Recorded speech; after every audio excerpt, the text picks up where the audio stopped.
Cool. So today I'm going to talk a bit about React and Chrome extensions, which when you usually say that, people are like, what? So I'm going to go into a bit of why you even want to build a Chrome extension, and then how you would do it with React, Redux, and all the tools that we love. So I'm a product manager at GoGuardian. We are looking for mid and senior level engineers. I was originally a front-end engineer, brought on about a year ago, and the product that I was working on I fell in love with and became a product manager, but I'm still pretty passionate about front-end engineering in general.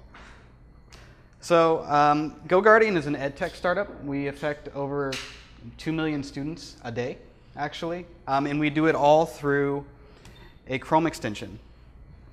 And the Chrome extension's job is to create a safe learning environment and also a way to focus students on what they should be doing. So the first thing I want to know is who here has heard of Google Chrome? Please? Cool.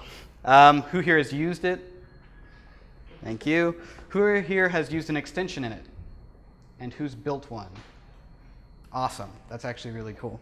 So I'm glad to hear that. And just to kind of get the prerequisites out of the way, Redux users, anyone messed around with it? Redux? Cool. So some of this might be a little out of scope, but that's fine. Cool. So Chrome is a web browser by Google, and extensions allow for developers to extend the functionality of it, and also for them to have an intimate relationship with the DOM. And I'll go into more details on what that actually means. But for GoGuardian, like I said, it's for education reasons. Just in December, Chromebooks took over half of the education market, which is pretty phenomenal, which is up from 1% in 2012. So they're only growing, and if you're looking to get into education, it's kind of the path you want to go down. At least that's what we've bet on, and it's worked for us. So let's say you want to build an extension. What is a Chrome extension? Well, basically they're just small programs that use HTML, JavaScript, and CSS, almost exactly like the web applications that you build every day, except they're slightly different, which I'll get into right now. Each Chrome extension is built of a few different pieces. The first one is a background page. It's an invisible page that holds the main logic of the application. And what that means is when you have different tabs open, the background page is a single page that's persisting across the application. Even when you have all your windows closed, the background page is still running. That's why it shows the little dot under the Chrome icon if you're using Mac. So this is why you'd want to hold the main logic in it, is because it's the singular location where things persist. And we'll get into kind of revolving our application around that in a sec. Next is a UI page. UI pages are things like pop-ups. They're the little things like Lastpass or Noisely or anything like that where you can actually see a UI. Another good example is the options pages. So like I said, an example would be Noisely. Noisely is an ambient sound generator. They wanted users to not have to be on their site in order to have beautiful sounds of nature or coffee shops or whatever you prefer. So they made a Chrome extension that'll basically play whenever the Chrome browser is on and you've selected an ambient noise. And then finally, my favorite, content scripts. One of the hardest things to work with and honestly one of the most rewarding. So content scripts are actually injected alongside the browser page. So if you go to google.com, this is actually injected alongside it and is able to interact with the page through the DOM. You cannot interact with the JavaScript on the page. It's in its own contained JavaScript environment, but you can change a lot of the content on the page just through the DOM like you normally would. The main thing to realize is that, like I said, they're in their own contained environment, so there's some tricks we have to do in order to talk to them. So a good example of a company that does this well is Lastpass. Do we have any Lastpass users here? Cool. So Lastpass is a company that allows you to quickly have passwords saved, and will actually inject them into the websites for you. So if you load a website that you have a Lastpass saved for, they'll actually show that little icon on the far right of the text box and allow you to, almost like it's part of the website, click on your login and just log in for you. It's pretty nifty. So like I said, Chrome extensions are just HTML, CSS, and JavaScript. So you could use something like, I don't know, jQuery, if you wanted to, which is what we did, and we regretted it, simply because when you start doing something more complicated, it gets hard to manage. So at GoGuardian, we love React and Redux. So we decided we need to figure out a way to start building these really cool browser-based applications, these Chrome extensions, using the tools we love. So I'm going to try a live coding. It's my first time trying one of these, so hopefully it goes okay. So I'm going to open up a basic, wow, it's a little hard to see there. Cool. So I'm going to open up a basic setup of a Chrome extension. So like I said, it's pretty straightforward. It's just HTML, CSS, and JavaScript for the most part. You're going to see a manifest JSON at the root. So manifest JSON just tells the Chrome browser where it's going to look for files and what to call this thing. Nothing too crazy. You can see here that there's the background page that I mentioned. We're declaring it as event.js. We have a browser action, which is the little pop-up in the right corner, and we're simply giving that an HTML page to load up. And then we also have our content scripts, which is just going to be content.js, and we're basically saying inject it into every page. You can have content scripts that just inject into GitHub, just inject into whatever website, and you would match that here. But that's really not the main point of this. So I want to go ahead and just do something basic. I have this pop-up HTML here. Index.html. Probably the simplest HTML file you can see. And we have our basic ID setup and a pop-up.js, which is what we're generating in this scripts directory, which is a basic React component. So far, so good. Cool. And I'm using Webpack. I don't want to go into the details of Webpack. That's probably 8 talks worth of stuff. Just want to expect that the index.js and all the fun stuff with it goes into a file called pop-up.js, and let's leave it at that. Cool. So our app component is really simple. It just says hello world. Cool. So I'm going to go ahead and run this.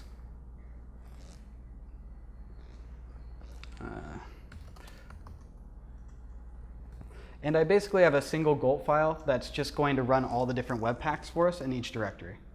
Done. And so to load a Chrome extension,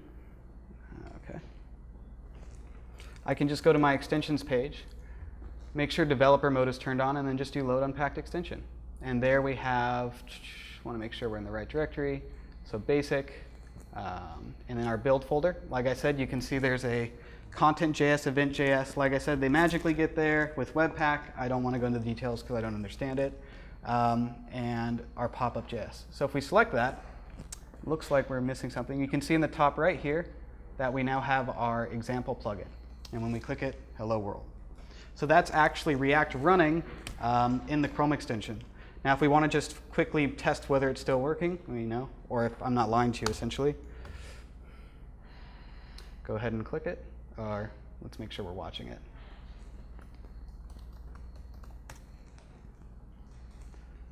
Cool. There it is. Cool.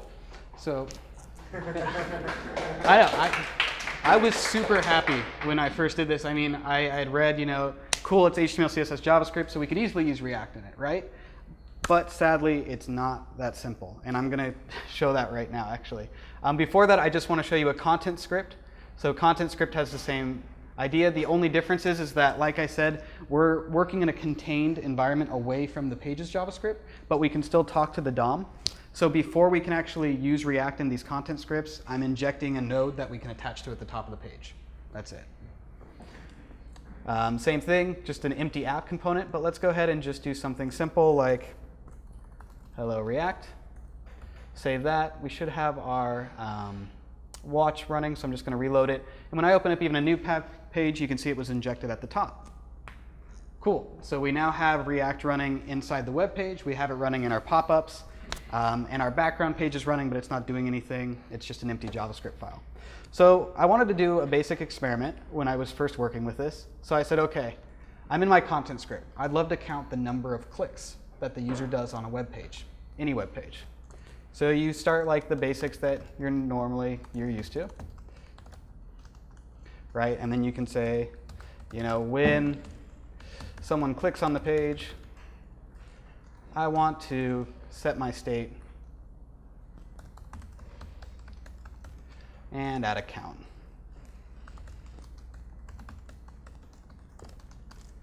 Cool. And let's go ahead and initialize that up here. Wow, coding diagonal is something else. Cool. And let's go ahead and add it here. Cool. And that should have reloaded. So if I go back to here, the way content scripts work is you actually have to reload the extension for them to be injected properly. There we go. Did I miss a click? I did.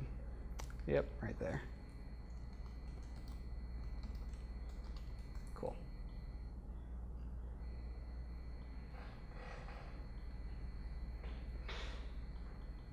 Woo, there you go. So we're actually listening for the click handlers on the website, updating our React that's being injected into the page, which is pretty sweet. Now, if I open up a new tab, what's going to happen? What's the count going to be? Okay. 0. Does anyone know why? Exactly. So content scripts are contained in their own container for each page. So even if I go to a new website, that doesn't, or sorry, a new tab, it's not going to persist across. So suddenly, your content script is only useful in the page it's in, which isn't really that useful at all. All right, so that's fine. So I first tested this out and I said, okay, that's fine. It's not the end of the world. At least I have my pop-up page, right? At least that persists, obviously. So I went and I did the same thing. I said, okay, on my pop-up page, I'm going to go and I want to do the same thing. Actually, let's just copy a good portion of that.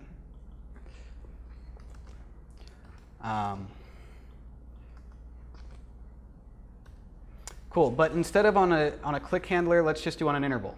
Simple enough. So every 1 second, let's go ahead and increment our counter, right? No problem. Cool. There you go. It's working. I'm going to ask the question again, but I feel like you guys already know the answer. What's going to happen if I click out of this and then click back onto it? What's the count? 0. So every time you click on that, it regenerates the entire page. It does not persist the state at all. So when you call it a pop-up HTML, it's actually creating instances of that every single time. So suddenly you realize that, wow, building React apps, or any kind of app actually, in Chrome extensions is not as straightforward as I thought it'd be, which you'd be right, it's not. So at GoGuardian, like I said, we love React Redux, and we thought, heck, there's got to be a way to solve this. So go back to that. So what you just saw was these multiple instances of content scripts and pop-ups, and the background page. The background page we didn't talk about, but we did mention it's persisting the entire time in memory. And you notice that, wow, those things don't persist at all. Like seriously, even when you click somewhere else, they don't persist at all. But luckily, the Chrome team thought of this, and they said, okay, we'll give you something called messaging between all these different components. And there's 2 types of messaging. One is a one-time request. It's a way for you to send something from a pop-up page or a content script back to your background page and say, you know, here's a message, and get a response for it. The important part of this is the response part. The thing that sets this apart is that you can respond to it like a callback or like a HTTP request. You can get an answer. Did it work? The second way to do it is a long-lived connection. This is more of your WebSocket architecture, even though WebSockets do support ways to get statuses, or at least Socket.io kind of creates a wrapper for that. These do not allow you to get statuses on how your message went, but they're very efficient. So you can create a long-lived connection and then post messages back and forth between the different components. Are we following so far? Cool. So when you look at it again, and you have this messaging component, you start thinking, wow, that looks like a lot of UI components to me. And that looks like a store to me. At least if you're doing React Redux every day, that's what I saw. Or you could even say, those look like React components to me, and that looks like a Redux store to me. So that's actually why we built something called React Chrome Redux, which aims to basically allow you to build web apps, or Chrome extensions almost exactly like you build web apps. It takes care of all the weirdness of Chrome extensions, and I'll explain how. So you got your pop-up in your background HTML page. We already said that the Redux store probably should be on the background page because it's persistent. So what we did is we built a proxy store. It's a store that basically fakes that it's a Redux store. It has the exact same API, meaning it can work with every single Redux library out there. But what it actually does is transmits all actions using a single one-time request to the Redux store, and all state updates using the long-lived connections.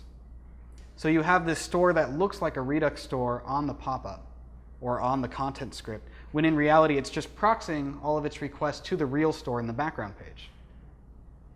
Cool. We following so far? Any questions? We're going to get into the code part of it in a sec. This is awesome. Cool. I'm glad to hear that.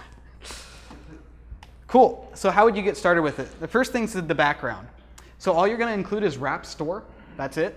And you're going to wrap your Redux store with wrap store and a port name. This is the long-lived port that we're going to be communicating over. That's it. You've now set up your background page to run as a Redux store.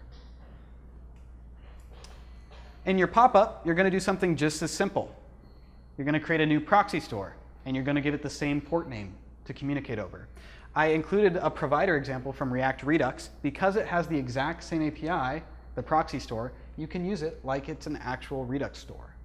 And all of the actions and all of the dispatches will be proxied through all the ports and through all the requests and go to the main store in the background page. Cool. So I'm going to do another live coding session. Hopefully it goes okay.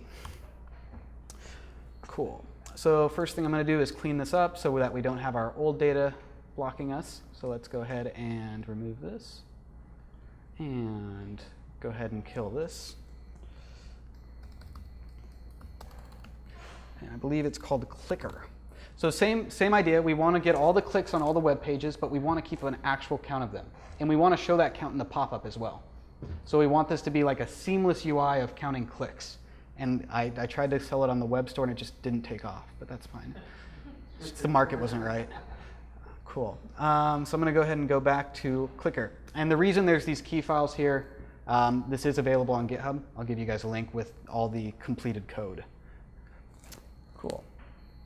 So let's go into our content page first. Or actually, let's go into our background page, which is called event page in this case. The only thing I've done, I gave myself some boilerplate because I'm not a big fan of live coding either. So I gave myself some boilerplate so that I didn't have to write all of it. I included a simple reducer that adds a count. And then I added to the background page a simple Redux store creation. That's it. Are we good with that? So in the background, I'm going to do, like I said before, I can just do wrap store from React Chrome Redux. And then I can just wrap that store with that. And then let's name the port name, what is it, React SoCal, RSC. Cool. So now our Redux store is actually available through all the messaging ports to any components that spin up after. Cool. Let's go to our content script. Go to that index.js, and let's do the same thing. Oh, looks like it's already in there. Oops. So you can see here that we're pulling in that store like we talked about. And then we're creating it down here. Let's change the port name to match the one that we have, which is React SoCal. And then we're passing it to the provider, which is part of React Redux library. How many are familiar with that? React Redux? No? Yes. Basically, it's a way for you to pass down stores through the context in React. Just a really nice library, so you're not passing things through props infinitely. Cool. In our app, JSX, we're just going to update this. Let's go ahead and change this. Instead of the state, we're going to be passing it through the props, because remember, it's coming from the store. So here I can actually just say this.props.dispatch, which is part of Redux. Dispatch. And then we're going to do, I think we called it, what? Add, what did we call that? Add count. We're going to just do add count. So we're dispatching an action just like you would in any other kind of web app. We're just expecting magic to happen, which it will. And then we're going to pull in connect, which just really simply maps props from the state of the Redux store and also gives us the dispatch so we can do actions really quick. So the only thing I'm changing here is I'm going to change this to this.props.count, and going to create a map states to props function. And let's go ahead and grab those props or state. And then just return a new prop object that'll just be our count, which is equal to the state's count. And so the state count is going to be the thing that's coming out of our background page Redux store. And that's it. Should be it. Over here, we're going to gulp watch.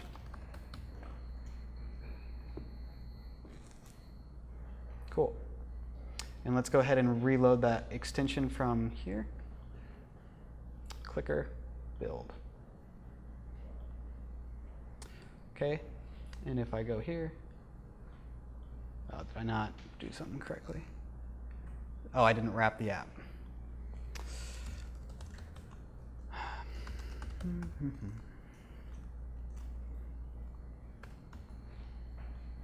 Cool. That should be it.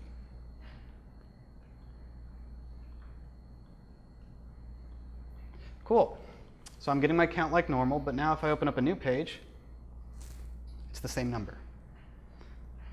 It's the same number because it's actually being stored in the background store, in the background page in a Redux store. I'm using normal Redux actions in order to communicate with it. Kind of cool. So now my entire app, or at least you can see an app if it was more complicated, is communicating like a normal web app. I'm not writing any extra code other than in my index file. And when I add components, it's just like my web app. I don't have to include this React Chrome Redux library anywhere except at my main file in my provider.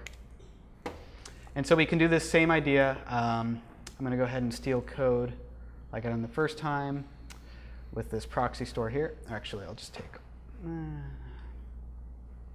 I'll just take all of it. And we can go to our content script, or I mean our pop-up here. Same thing, scripts, components, app, and then let's go to our index page. We're just going to replace that with app. And then let's include those two libraries that we don't have in here.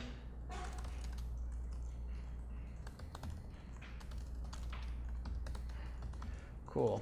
And the store from React Chrome Redux. That should be everything, you can hope. And then in our app, we need to do the same thing. I think we can actually just steal the component straight out of content,